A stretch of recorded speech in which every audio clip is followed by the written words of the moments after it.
성경을 보면 하나님이 질투하신다라는 표현이 있죠. 질투하시는 하나님이라는 말씀이 있습니다. 대표적인 말씀이 신명기 4장 24절 말씀인데, 내 하나님 여호와는 소멸하는 불이시요 질투하시는 하나님이시라. 질투하시는 하나님. 여러분, 하나님과 질투 참 어쩌면 되게 어울리지 않는 조합 아닙니까? 뭔가 좀 맞지 않는 이야기처럼 보입니다. 왜 하나님은 우리에게 자신을 이렇게 드러내시면서 나는 질투하는 하나님이다 라는 표현을 하셨을까? 여러분, 여기서 하나님께서 설명하시는 그 질투는 우리가 세상에서 일반적으로 생각하는 그 질투하고는 좀 의미가 다르죠. 우리는 이제 질투 그러면 내가 갖지 못한 것을 누군가 가지고 있을 때 그것들 부러워하는 그 감정, 또 뭐 질투하는 죄, 뭐 이런 거죠. 그러나 하나님께서 질투하시는 하나님이다라고 하실 때는 조금 의미가 다릅니다. 하나님이 이 단어를 쓰실 때에 우리에게 던지고자 하시는 메시지는 그 불붙는 사랑을 이야기하십니다. 그리고 하나님의 백성인 우리가 하나님을 최우선으로 두지 않을 때 하나님이 정말 그걸 기뻐하지 않으신다라는 그 마음을 표현하시고자 질투하는 하나님이라는 말씀을 하십니다. 하나님은 우리 삶의 어떤 영역에서도 뒷자리에 가앉지 않으시겠다라는 그 마음의 표현입니다. 그리고 또 여러분, 하나님이 내가 질투하는 하나님이다라고 하실 때는요, 하나님이 그 당신의 불붙는 사랑이 있기 때문에 하나님의 그 사랑을 빼앗길 때는 절대로 하나님은 가만히 계시지 않으시겠다라는 그 마음입니다. 여러분, 어떠한 남편에게 자기 아내에게 어떤 남자가 만약에 연애 거는 것을 본다면 어떻게 하겠습니까? 어떤 반응이 일어나겠습니까? 당연히 가만히 있지 않을 거예요. 왜 가만히 있지 않습니까? 왜냐하면 오직 자신만이 나의 아내와 연애할 수 있는, 사랑할 수 있는 권리가 있기 때문이에요. 여러분, 여기서 질투는 남편의 당연한 조치이고 반응이고 또 권리이죠. 그 질투는 선하고 아름다운 겁니다. 오히려 아무런 반응이 일어나지 않고 아무런 마음이 일어나지 않는다면 그러면 그 관계를 우리는 의심해 봐야 되는 거죠. 하나님은 왜 당신을 나는 질투하는 하나님이다 라고 말씀하셨을까? 하나님에게 우리가 어떤 관계인지를 말씀하시는 거예요. 하나님 우리를 당신의 것이라고 선포하셨고 당신의 것에 대해서 그 어떤 것도 그 사이에 들어오거나 간섭하시는 것을 허용하지 않으시겠다라는 하나님의 자기 선포입니다. 오직 하나님의 것에 대해서는 언제나 하나님은 당신의 영광을 본인만 취하기를 원하세요. 그러니 여러분, 언제 하나님께서 분노하십니까? 언제 하나님께서 기뻐하지 않으십니까? 당신의 것인데 당신의 것을 하나님께로 돌려드리지 않을 때, 당신의 소유물인 우리가 하나님 말고 다른 것에 마음이 가 있을 때 하나님은 기뻐하지 않으시는 거예요. 자, 출애굽기 20장 4절 5절을 보겠습니다. 너를 위하여 새긴 우상을 만들지 말고 또 위로 하늘에 있는 것이나 아래로 땅에 있는 것이나 땅 아래 물속에 있는 것에 어떤 형상도 만들지 말며 그것들에게 절하지 말며 그것들을 섬기지 말라. 나 내 하나님 여호와는 질투하는 하나님인지. 여러분, 성경에 보면 하나님께서 질투하는 하나님이라는 표현하실 때는요, 언제나 우상과 관련되어서 나옵니다. 그냥 이렇게 난 질투하는 하나님의 얘기 아니라 언제나 하나님의 그 사랑을 방해하는, 하나님과 우리 사이에 뭔가 이렇게 그 존재하는 우상과 함께 말씀하실 때 꼭 질투하시는 하나님이라는 표현을 쓰신다는 거죠. 그런데 여러분, 우리는 이 말씀을 그렇게 이렇게 뭔가 나에게 주시는 말씀으로 잘 못 받습니다. 솔직히 저와 여러분이 누가 여기서 우상을 섬기겠어요? 너는 너를 위하여 새긴 우상을 만들지 말고 위로 하늘에 땅 아래 땅에 있는 것이나 물속에 있는 것에 아무 형상도 만들지 말며. 솔직히 이 말씀이 지금 여러분에게 다가오는 분 있습니까? 아니요, 우리는 그런 우상이 없어요. 그러면 이 말씀은 나와 상관없는 말씀일까요? 전혀 그렇지가 않아요. 여러분은 지금 하나님 말고 다른 것을 정말 섬기고 있지 않습니까? 내가 우상에 초점을 맞추니까 이 말씀이 나에게 안 다가오는 거예요. 우상이 아니라 섬기는 것에 초점을 맞추셔야 돼요. 너는 지금 무엇을 섬기고 있느냐라는 거예요. 여러분, 우상이란 건 어려운 게 아니에요. 지금 여러분에게 가장 중요한 것이 무엇입니까? 여러분 인생에 가장 중요한 가치가, 목표가 무엇입니까? 여러분은 주로 어떤 것에 여러분의 인생의 우선순위를 두세요? 여러분은 주로 어떤 생각을 하며 사세요? 어떤 주제로 대화를 하십니까? 무엇에 가장 많은 시간을 쓰고 계십니까? 여러분, 이 시대의 우상은 뭔지 아세요? 그렇게 눈에 보이게, 그렇게 무식하게 우상하지 않습니다. 우리는 똑똑하기 때문에 그렇게 드러내놓고 우상 들키지 않아요. 여러분, 이 시대의 우상은 뭔지 아세요? 내가 원하는 것을 얻고자 하는, 내 인생의 가장 중요한 것을 목표 삼는 그 라이프 스타일이 바로 우상이라는 거예요.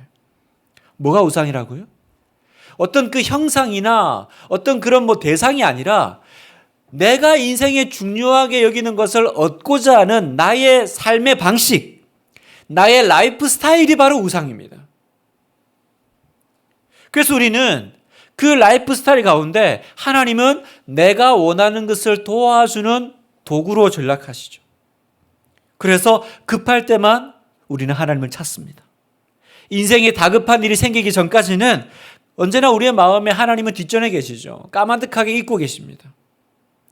여러분, 얼마나 많은 분들이요, 인생을 살고 또 그 수많은 인생을 세월을 허비하고 나서야 사실은 내가 우상을 품고 살았구나 깨닫는지 몰라요.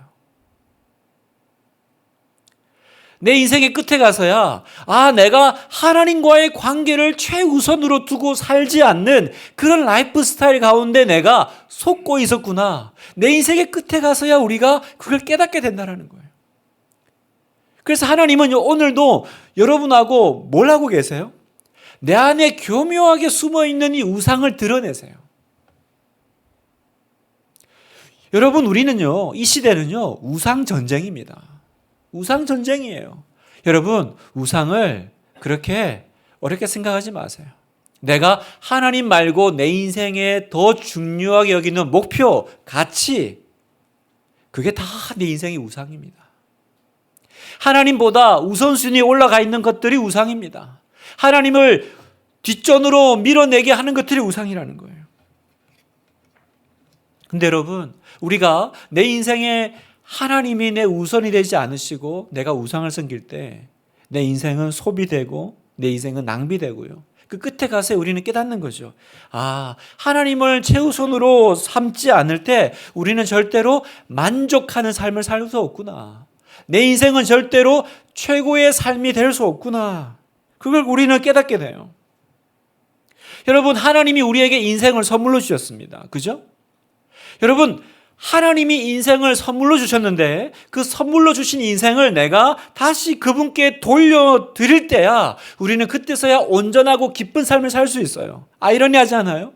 선물로 주셨어요. 그런데 내가 그 삶을 하나님께 돌려드릴 때야 우리는 그 삶의 가치를 발견할 수 있다는 겁니다. 그렇지 않고 그 삶을 나 자신을 위해서 나의 어떤 맹목적인 목적을 위해 살면요, 우리의 마음은 진정한 만족에서 기쁨에서 점점 더 멀어져 갈 겁니다. 그리고 우리는 어떻게 됩니까? 값싼 기쁨을 찾아 헤매는 거예요. 여러분, 기억하십시오. 하나님이 없는 즐거움은 값싼 기쁨이에요. 세상에서 우리가 뭔가 목표하고 또 즐거움을 얻고자 하고 재밌을 것 같고, 여러분 해보십시오. 그 성공을 위해 달려가 보십시오. 그 자리에 올라가 보십시오. 술도 드셔보시고 한번 즐거움을 취해 보십시오. 그러나 그 끝에는 언제나 찾아오는 그 허무함이 있을 거예요. 하나님이 없는, 하나님이 안 계시는 삶에서의 즐거움은 너무나도 값싼 거구나. 값싼 거구나. 여러분, 오늘도 교회 안에 얼마나 많은 하나님을 믿는다고 하는 신자들이 예수 그리스도를 구주로, 주님으로 영접하고 믿는다고 하면서도 그 삶을 하나님께 도구로 드리는 걸 얼마나 주저하는지 몰라요.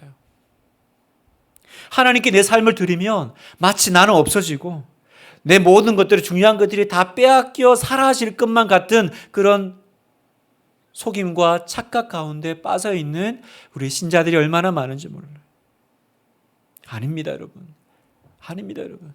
하나님이 빠진 즐거움은 값싼 즐거움이에요. 값싼 기쁨이에요. 우리의 삶은 어떤 인생입니까? 여러분, 우리의 삶을 표현을 하자면 마치 그 하나님이 지휘자로 계시는 오케스트라 안에 들어가 있는 것이 우리의 삶이에요. 여러분, 오케스트라에서 여러 악기들을 연주하는 연주가들이 있죠. 여러분, 그 연주가들이 그 오케스트라의 그 곡을 완성할 때 여러분, 그 연주자들이 가장 중요한 게 뭡니까? 열심히 연주하는 거예요? 나의 재능을 돋보이면서 열심히 잘하는 겁니까? 아니요. 여러분, 오케스트라에서 중요한 건요, 그 지휘자의 지휘에 맞춰서 연주하는 거죠. 다시 말해서 나의 연주를 지휘자에게 돌려줘야 되죠. 그죠? 나의 연주의 그 악기가 지휘자가 원하는 그 음에 조율되어야 되죠. 그때서야 우리의 연주는 영광을 받는 거예요. 이 모든 오케스트라 연주가 끝나고 나서 관객들의 환호와 박수 소리가 있을 거라는 거예요. 그렇지 않고 그 속에서 혼자 열심히 최선을 다해서 연주하면 할수록 어떻게 됩니까? 지휘자는 점점 인상을 찌푸릴 거예요. 나중에 끝나고 홀로 부를 수 있습니다. 면담할 수 있어요. 너 여기서 나가야 되겠다고. 여러분, 그렇지 않겠어요? 여러분, 우리의 인생이 그렇다라는 거예요. 여러분, 우리의 인생은 하나님이 우리 각자에게 주신 고유한 그 악기 같은 인생을 들고 하나님이 지휘하시는 그 오케스트라 안에서 하나님의 지휘에 맞춰서 내가 연주해 나갈 때, 그때 여러분 그 안에서 참된 기쁨이 있죠. 참된 만족이 있는 거죠. 여러분, 이해가 되시겠어요? 왜 하나님께 나의 인생을 돌려드려야 되는지, 왜 내가 하나님을 떠나서는 아무런 기쁨이 없고 만족이 없는 삶이 되는지. 여러분, 내가 주님께 나의 최선을 드릴 때, 내가 주님의 그 지휘 가운데 주님을 내 인생의 가장 중요한 자리로 지휘자로 모실 때야 비로소 내 인생에 참된 기쁨이 오는 줄 믿습니다. 그렇다면 오늘 이 밤에 우리가 어떻게 하면 내 인생을 온전히 나의 지휘자 되시는, 나의 주님 되시는 그분께 내 삶을 드릴 수 있을까? 목사님, 어떻게 하면 내 삶을 하나님께 드린다는 겁니까? 그건 어떻게 하는 겁니까? 그냥 교회 가서 사는 겁니까? 봉사하는 겁니까? 어떻게 하는 걸까요?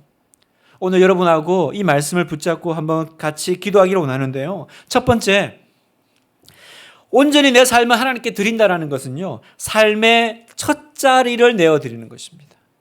내 삶의 첫 자리를 그분께 내어드리는 거예요. 여러분, 모든 그리스도인들이 다 하나님과 친밀한 관계를 가지지 못합니다. 여러분 보세요. 우리는 신앙 고백을 통해서 예수님이 하나님의 아들이시고 우리 죄를 위해 돌아가셨고 그래서 십자가 공로로 내 죄가 용서받았다라는 것을 알고 믿습니다. 우리는 그 믿음을 통해서 하나님의 자녀가 되고 그리스도인이 되었죠. 그러나 여러분 보세요. 그렇다고 해서 모든 이 땅의 그리스도인들이 다 하나님과 친밀한 관계를 누리는 건 아니더라고요. 여러분, 교회 다니기만 하면 자동으로 하나님과 그렇게 친해지고 그 친밀함 속으로 들어가면 얼마나 좋을까요? 예배 참석만 하면 성경 말씀대로 사라지면 얼마나 좋겠습니까? 그래서 그런 줄 알고 그렇게 오랫동안 습관적으로 교회 다니고 신앙생활을 하지만 어떻습니까? 아무런 삶의 변화가 없는 그리스도인들이 이 땅의 교회 안에 얼마나 많은지. 여러분, 이런 한번 상상을 해보십시오. 어떤 교회 다니는 크리스찬 CEO가 있다고 생각해 보십시다. 이 CEO는 성공한 자기 사업체를 운영하는 크리스찬입니다. 식사 때도 기도를 빼먹지 않고요. 교회에서 중직자로 섬기고 또 헌금 생활도 충실히 합니다. 그런데 문제는 회사만 가면 딴판이에요. 이분에게 사업과 그리고 신앙은 전혀 별개의 문제예요. 일단 정직하지 않아요. 먹고 살려면 어떻게 정직하게 살아? 하나님도 이해해 주실 거야.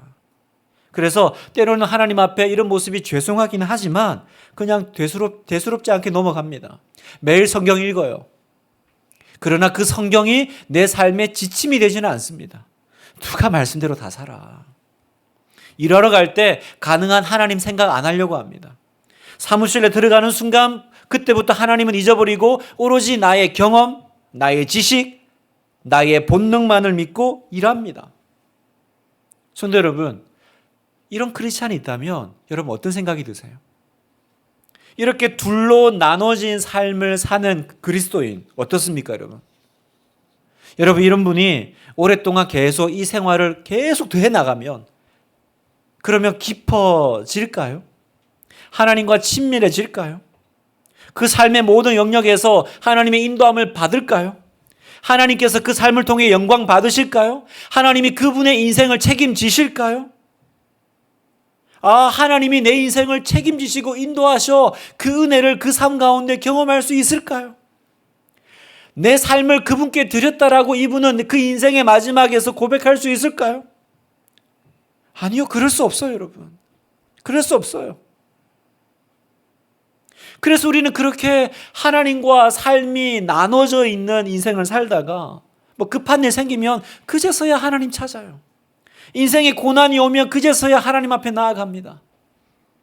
그때 하나님의 애통함이 뭔지 아세요? 예레미야 2장 32절 말씀인데 같이 한번 읽어보겠습니다. 시작. 처녀가 어찌 그의 폐물을 입겠느냐, 신부가 어찌 그의 예복을 입겠느냐. 오직 내 백성은 나를 잊었나니 그 날수는 셀 수 없거늘. 여러분, 무슨 말이에요? 여성이 자기 보석 반지를 생각하는 만큼이나 신부가 면사포를 쓰는 것만큼이나 우리가 하나님을 찾지 않는다라는 그 주님의 애통함인 거예요. 오직 내 백성은 나를 잊었나니 그 날수는 셀 수 없거늘. 우리가 하나님을 잊어버리고 살아가는 그 날은 셀 수 없을 하나님 앞에 아픔이라는 거예요. 우리가 그렇게 삽니다. 내 인생의 중요한 것들은 기가 막히게 기억해내고 내 인생의 중요한 것들은 그렇게 우리가 목숨을 걸고 마치 여기 보면 여성이 자기 보석을 생각하는 것처럼 신부가 자기 결혼식을 생각하며 그렇게 신부 수업, 신부 단장을 해나가는 것만큼도 우리는 내 인생 가운데 하나님을 그 중심에 두고 생각하며 살지 않고 있다가 어려운 일이 오면, 고난이 오면 그제서야 하나님 앞에 나오더라는 거예요. 그게 우리 주님의 애통함이라는 거죠. 사랑하는 성도 여러분, 하나님은 교회에서만 하나님이 아니세요. 그분은 나의 직장과 가정과 부부 생활과 자녀 관계와 돈 쓰는 거, 시간 사용하는 거, 내가 대화하는 거, 듣는 거, 말하는 거 모든 영역 가운데 나의 하나님이 되시기를 원하십니다. 여러분, 우리가 그 삶을 구분짓고 나누지 말아야 해요. 이것은 하나님의 것, 이것은 세상의 것, 이것은 내 인생, 이거는 하나님의 것. 그렇게 구분짓고 나누지 말아야 돼요. 모든 영역에서 예수님을 삶의 주인으로 모셔야 되고요. 내 모든 삶 가운데 그분의 말씀대로 살려고 전심을 다해 우리는 살아야 한다는 사실입니다. 어느 영역도 예외가 없어요. 어느 영역도 예외가 없어요. 그럼 어떻게 하면 될까요? 어떻게 하면 주님이 나의 모든 삶의 영역에서 주인 되시고 그리고 그분이 내 삶에 언제나 첫 자리에 계실까? 바로 내 삶의 첫 열매를 언제나 주님께 드리는 마음으로 살아야 합니다. 어떻게 해요? 내 삶의 첫 열매를 주님께 드린다는 거예요. 여러분, 구약에 보면 하나님의 백성은 자신들이 뭘 가졌든지 간에 항상 가시면 그 첫 것을 드리죠. 그래서 첫 수확, 첫 열매, 가축의 첫 새끼, 또 장자, 첫 아들이죠. 하나님께 바쳤습니다. 왜 하나님은 너의 모든 삶의 영역에서 첫 번째 거는 내 거야 라고 하실까? 하나님은 빼앗아 가기 좋아하시는 분입니까? 가장 좋은 거 이렇게 취하는 분이십니까? 내가 첫 열매를, 첫 수확을 드린다는 건요, 언제나 나는 내 삶의 가장 중심에 하나님을 의식하고 하나님을 모시며 살아가겠다는 마음의 태도입니다. 어떤 영역이든지 첫 번째를 내가 드린다는 건 여기서도 주님이 나의 가장 중요하신 분이야. 그분께서 이 영역에서 첫 번째 것을 가져가셔야 돼. 주님은 나의 찌꺼기로 만족하시는 분이 아니셔. 여러분, 첫 열매를 드린다는 건 언제나 가장 좋은 거잖아요. 그 말은 뭡니까? 내 삶의 남은 찌꺼기로 당신을 섬기지 않겠습니다라는 나의 결의라는 겁니다. 그렇다면 오늘 이 시대를 살아 우리가 하나님께 드릴 수 있는 첫 열매는 뭘까요? 매일의 첫 시간을 주님께 드리는 것입니다. 그게 나의 첫 열매예요. 하루를 시작하기 전에 먼저 하나님께 나의 시간을 내어드리는 겁니다. 일하다가 남은 시간에 하나님 만나지 말고 하나님 중심으로 그 하루의 일정을 짜는 거예요. 또 어떻게 하면 내가 첫 열매를 드릴 수 있습니까? 생활비를 우리가 사용할 때요. 생활비 다 쓰고 혹시 남은 거 있다면 그때 하나님께 드리겠다고 생각하지 말고 재정의 첫 번째를 미리 떼어서 하나님께 드리라는 거예요. 그때 우리는 인정하게 될 겁니다. 아, 이 재정은 하나님 것이구나. 여러분 첫 번째를 딱 드리잖아요. 그러면 본능적으로 우리 안에 들어옵니다. 아, 이 날은 하나님의 날이야. 이 재정은 하나님의 것이야. 일주일의 시작을 내가 주일로 딱 떼어서 드리잖아요. 그때 우리는 깨닫게 돼요. 아, 이 일주일은 하나님 것이구나. 하나님 것이구나. 제가 그 첫 아르바이트를 했던 기억이 납니다. 대학생 때 첫 아르바이트를 했어요. 그래가지고 월급을 아르바이트비를 딱 받았는데 부모님이 첫 번째 건 하나님 거야 그러시더라고요. 그래가지고 정말 그 얼마나 막 그 애지중지한 돈입니까? 얼마나 열심히 이렇게 그 가지고 사고 싶은 게 얼마나 많아요. 그래서 11조를 드리면 됩니까? 그랬더니 부모님이 아니 전부를 드려야지. 전부를 드리라는 거예요. 왜? 첫 수확이니까. 네 인생의 첫 수확이니까. 그래서 눈물을 머금고 전부를 드렸습니다. 그리고 나중에 제가 이제 전도사가 됐어요. 그리고 이제 첫 사례금 월급을 받았습니다. 부모님이 첫 월급이니까 드려야지 그러더라고요. 그래서 제가 그 번 아르바이트비 드렸는데요. 그랬더니 그건 아르바이트의 첫 월급이고 사례금은 월급은 처음이잖아. 그래가지고 또 그 전도사의 첫 월급을 하나님께 드렸던 기억이 납니다. 여러분은 어떠세요? 제가 그걸 드리면서 알았어요. 아, 내가 벌어들이는 내가 내 손에 쥐어지는 모든 것이 하나님의 것이구나. 하나님의 것이구나. 내가 드릴 때 인정이 됩니다. 여러분, 여러분의 삶 가운데 여러분의 첫 열매를 하나님께 드리는 마음으로 사세요. 그러면요, 절대로 그 삶은 나눠지지 않아요.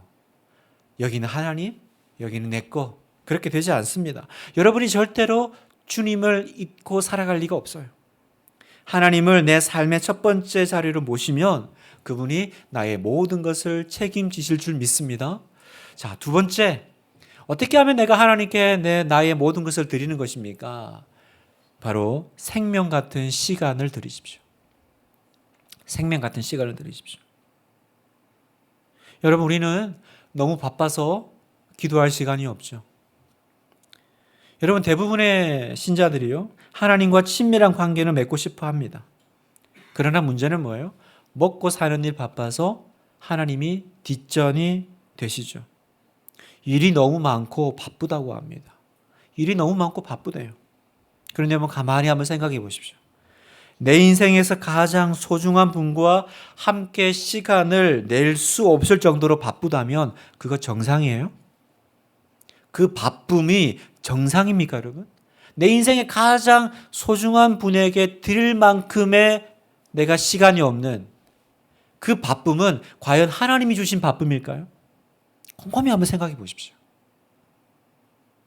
어떤 글을 보니까 사람의 인생을 70으로 보면요, 그 70을 우리가 어떻게 쓰냐? 잠자는데 23년을 쓴대요. 70 중에. 잠에 23년, 그 다음에 일하는데 16년, TV 시청에 8년, 밥 먹는데 6년, 여행 가는데 6년, 여가 활동 4년 반, 아파서 병원에 누워있는 게 4년, 놀랍게도 옷 입는데도 2년을 쓴대요. 옷 입는데 2년을 쓴대요. 그러면 다 더하면 얼마가 남는 줄 아세요? 6개월이 남아요. 6개월 영적 활동에 보내는 시간. 여러분, 하나님과 대화하고 그분의 말씀을 읽고 예배하는 시간보다 아까 옷 입는 시간이 2년이잖아요. 하나님께 예배드리는 시간, 하나님과 함께 관계하는 시간 6개월. 그러니까 옷 입는 시간이 무려 하나님과 함께 보내는 시간보다 4배나 많다는 사실이에요. 여러분, 우리는 되게 속고 있는 거예요. 내가 많은 시간 하나님께 드린 것 같고, 내가 뭔가 하나님 앞에 많은 것들을 투자한 것 같지만 내 인생 전체의 시간에서 보면 사실 얼마 되지 않는 겁니다. 여러분, 우리가 나중에 하나님 앞에 내 인생을 서서 내 시간들을 계산할 때, 너는 잠자는데 23년, 일하는데 16년, 이렇게 나중에 계산이 나왔을 때 정말 하나님 앞에서 나는 하나님과 6개월 보낸 걸로 그렇게 마무리 짓고 싶으세요? 진짜 여러분 그렇게 원하세요? 저는 절대로 그렇게 원치 않습니다. 하나님 앞에 드린 시간이 내 옷 입는 시간보다도 적게 되기를 저는 진짜 원치 않아요.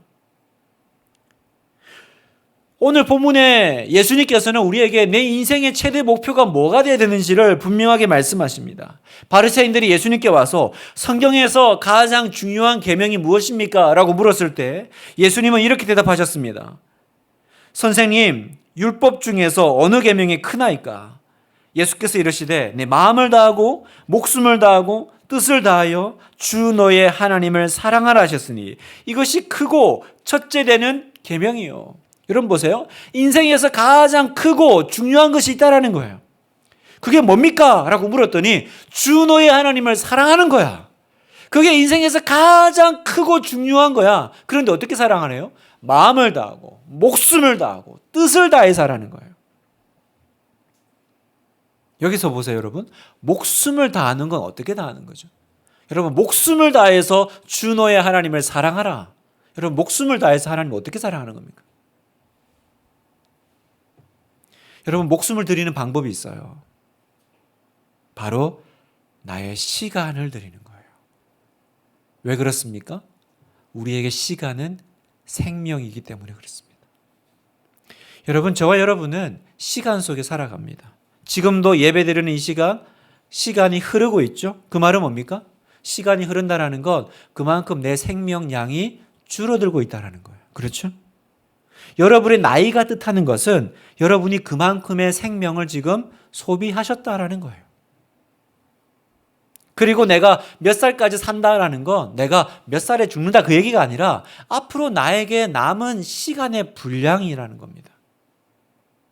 그래서 우리는 본능적으로 시간이 인생에서 가장 중요하다는 걸 알아요. 왜요? 시간은 곧 나의 생명이니까.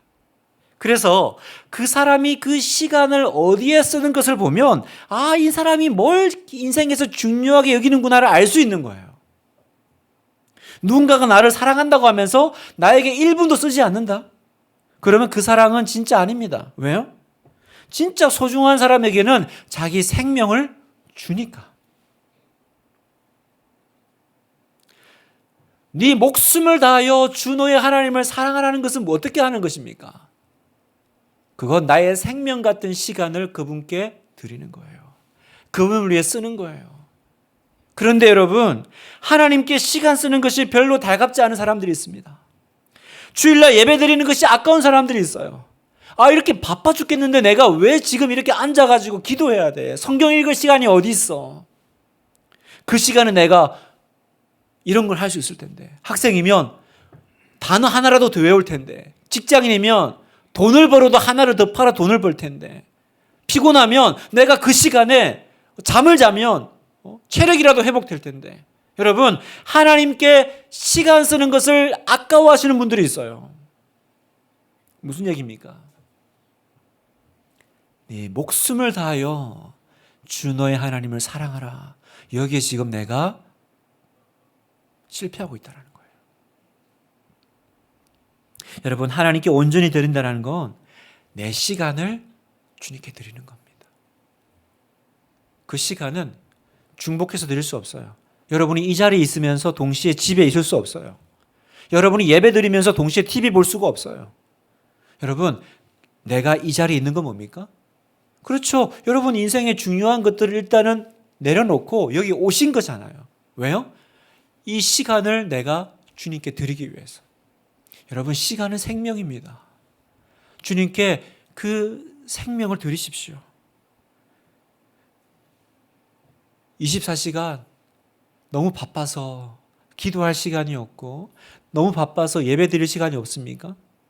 주님 앞에 기도하십시오. 주님, 제 시간을 구원해 주십시오. 제 시간을 구원해 주십시오. 왜 기도 안 하십니까, 여러분? 너무 시간이 없어요? 그럼 구원받아야 되잖아요, 그 시간. 누가 구원하십니까? 시간을 창조하신 분께 시간을 구원해 달라고 기도하십시오. 그러면 주님께서 여러분의 시간을 구원해 주실 것입니다. 마지막 세 번째입니다. 최선이 아니라 순종입니다. 하나님께 온전히 드린다는 건 뭘까? 최선의 삶이 아니라 순종하는 삶이라는 거예요. 여러분, 여기 누구도 나는 하나님께 순종하지 않겠어 이렇게 대놓고 말하는 사람은 없습니다. 그러나 최선을 다하지만 여러 가지 상황과 또 문제 때문에 어쩔 수 없었노라고 우리는 항상 변명하죠. 그러나 여러분, 변명은요, 나 자신을 속이는 거예요. 변명은요, 불순종의 문을 여는 행위입니다. 지금 여러분이 이유 여하를 막론하고 내가 불순종했다면 여러분, 그 순간 내가 하나님을 내 인생의 첫 번째 자리에 모시지 않은 거예요. 여러분, 구약의 사울왕, 그 다윗 앞에 그 사울왕은요, 사울왕의 인생은 한마디로 최선을 다하는 인생입니다. 여러분, 사울은요, 우리가 생각하는 것처럼 그렇게 나쁜 사람이 아닙니다. 최선을 다했어요. 다만 최선을 다하지만 순종하지는 않아요. 그리고 뭐라 그럽니까? 언제나 얘기하죠. 어쩔 수 없었노라고. 어쩔 수 없었노라고. 자, 보세요. 사무엘상 15장 20절. 사울이 사무엘에게 이르되 나는 실로 여호와의 목소리를 청종하여 여호와께서 보내신 길로 가서 아말렉 왕 아각을 끌어왔고 아말렉 사람을 진멸하였으나 다만 백성이 그 마땅히 멸할 것 중에 가장 좋은 것으로 길갈에서 당신의 하나님 여호와께 제사하려고 양과 소를 끌어왔나이다 하는지라. 잘 보세요. 사울 왕은요, 하나님 말씀을 들어요. 그리고 또 하나님이 하라는 대로 합니다. 그래서 전쟁을 치르라 그러니까 전쟁을 치러요. 다만 뭐 못해요? 다 진멸하라 그러는데 다만 그 중에 좋은 것 좀 남겨요. 그리고 변명하죠. 백성들이 남기자고 해요. 이유가 뭐예요? 하나님께 가장 좋은 것으로 예배 드리면 되잖아요. 제사 드리면 되잖아요. 그래서 남긴 거죠, 뭐. 그래서 남긴 거죠. 여러분, 사울 왕의 인생을요, 속담으로 표현하면 이겁니다. 핑계 없는 무덤은 없다. 사울 왕의 인생은 언제나 핑계 없는 무덤은 없다요. 언제나 변명거리가 있어요. 언제나 핑계가 있어요. 성도 여러분, 얼마나 많은 성도들이요, 이 사울 왕의 올무에 빠져 있는지 몰라요. 어떤 올무입니까? 최선의 올무에 빠져 있어요. 마귀는 우리의 믿음을 무너뜨리려고 얼마나 교묘하게 유혹하는지요. 그런데요, 우리 보고 타락하라고 하지 않아요. 대신 뭐라고 합니까? 최선을 다해. 열심히 살아. 그리고 최선을 다했으면 됐어. 최선을 다했으면 됐어. 그래서 우리는 핑계가 이거죠. 최선을 다했지만 어쩔 수 없었어요. 그 한 끝을 못 넘어가게 해요. 이게 마귀의 교묘한 계략입니다, 여러분. 중요한 건 뭔지 아세요? 최선을 다하는 것이 아니라 하나님의 때에 하나님이 하라고 하신 것을 내가 순종하는 거예요. 최선을 다했지만 뭐 그런 상황이었어요. 백성들이 뭐 그랬네요. 제가 순종 안 했나? 했잖아요. 다만 내가 양 몇 마리 남겨놓은 거. 그것 가지고 그렇게 그러실 수는 없잖아요. 여러분, 하나님이 원하시는 건 뭐예요? 순종이 제사보다 낫다라는 것입니다. 여러분, 기억하세요. 하나님이 우리에게 원하시는 것은 순종입니다. 순종이에요. 최선이 아니라 순종입니다. 그동안 내가 얼마나 많은 변명과 핑계와 내 고집을 부리면서 그렇게 내가 최선을 다했다라는 그 미명하에 사실은 불순종의 죄를 내가 저질렀는지 몰라요. 그 한 끝을 못 넘어가요, 여러분. 우리가 한 끝을 못 넘어가요. 오늘 이 밤에 우리가 주님 앞에 다시 고백을 드리기 원합니다. 하나님, 주님이 무엇을 말씀하시든지 저는 그대로 행하겠습니다. 언제나 나의 발목을 잡고 있는 그 최선의 그 길을 넘어가십시오. 순종으로 나아가시는 여러분 되시기를 축복합니다. 말씀을 마무리하면서 오늘 여러분에게 주님은 도전하십니다. 너는 정말로 나를 최우선으로 두고 있니? 여러분 안에는 정말로 주님을 내 인생의 첫 번째 자리로 모시고 싶은 마음이 있습니까? 솔직하게 여러분 마음에 물어보십시오. 내 안에 정말 하나님을 찾고 싶은 마음이 있는가? 하나님을 내 인생의 첫 번째 자리로 모시고 싶은 정말 그런 결단이 있습니까? 만약에 여러분 안에 여전히 내가 주저하고 또 두렵고 내가 주님 앞에서 정말 더 깊은 관계로 나아가고자 하는 마음에 그 열정이 없다면 여러분 이 밤에 기도하십시오. 하나님, 무엇보다도 제 마음에 다시 열정이 필요해요. 다시 내가 주님을 되찾는 마음이 필요해요. 내가 주님을 뜨겁게 사랑하는 마음이 필요해요. 구하면 주실 거예요. 구하면 주실 거예요. 지난 주일날 이창수 목사님이 부산에 그 집회하러 가셨거든요. 그 해운대 거기서 막 하여튼 몇몇 명을 모아놓고 이제 집회를 하는데 제가 그 말씀을 제가 들었습니다. 아, 저 뭐 해안가에서 보니까 지붕도 없더라고요. 얼마나 뜨거우실까. 그 성도들은 또 막 그 해안가에 앉아 있고 목사님은 지붕도 없는 그 강단 위에서 이제 말씀을 전하시는데 참 제자된 마음에 안쓰러워서 그리고 걱정도 되는 거예요. 저렇게 소란스러운 데서 무슨 어떻게 말씀을 전하시려나. 누가 듣기나 제대로 할까. 뭔가 이렇게 뭡니까 이렇게 좀 뭔가 예배스러운 공간이 있어야 되잖아요. 그 바닷가에서 어떻게 말씀을 전하시겠어요? 근데 그 말씀이 힘이 있었던 거예요. 전하는 말씀 하나였습니다. 목사님이 다른 거 기억이 안 나고 그거 말씀하셨어요. 내가 교회를 개척하고 초창기에는 그렇게 울면서 설교를 하셨다는 거예요. 눈물 없이 내가 기도한 적이 없고 눈물 없이 내가 말씀을 전하지 않은 적이 없다. 그런데 지금은 그때보다 훨씬 세련되졌고 그때부터 훨씬 돈이 많은 교회가 됐고 훨씬 큰 대형 목사가 됐지만 나는 이제 눈물 없이 설교한다.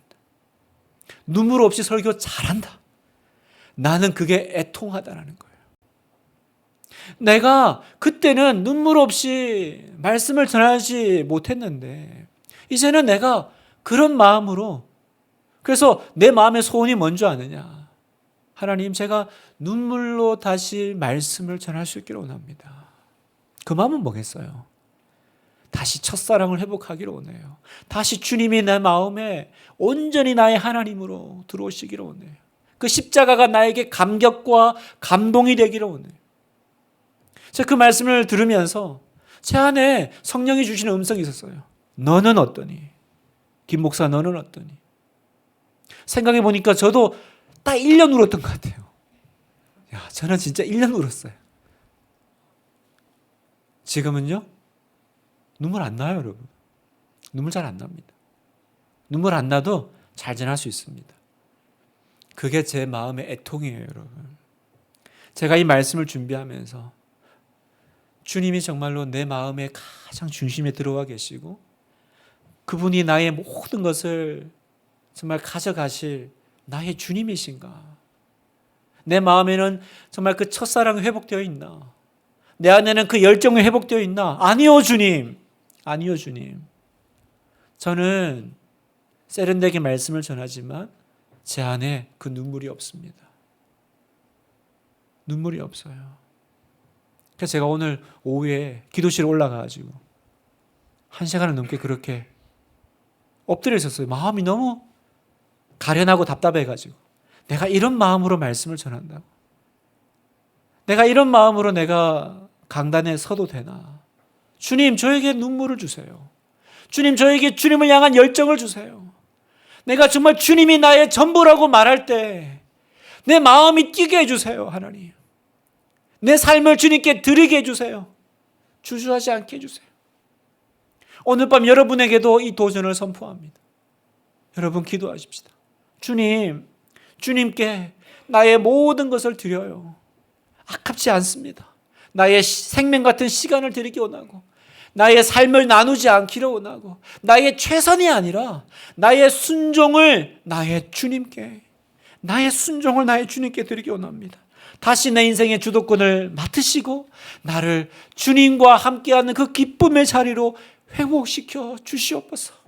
오늘 밤 내 안에 주님과의 그 첫사랑이 회복되게 주님 도와주시옵소서. 저도 옛날에 눈물 없이는 기도 못했는데, 저는 눈물 없이 예배를 드린 적이 없었는데 어느 순간 제 마음이 식어버렸다면 이 시간 구하십시다. 구하면 주신다고 하셨어요. 우리 오늘 밤 주님 그 은혜를 나에게 주시옵소서. 주님께 기쁨이 되는 우리가 되기를 주님의 이름으로 축복합니다.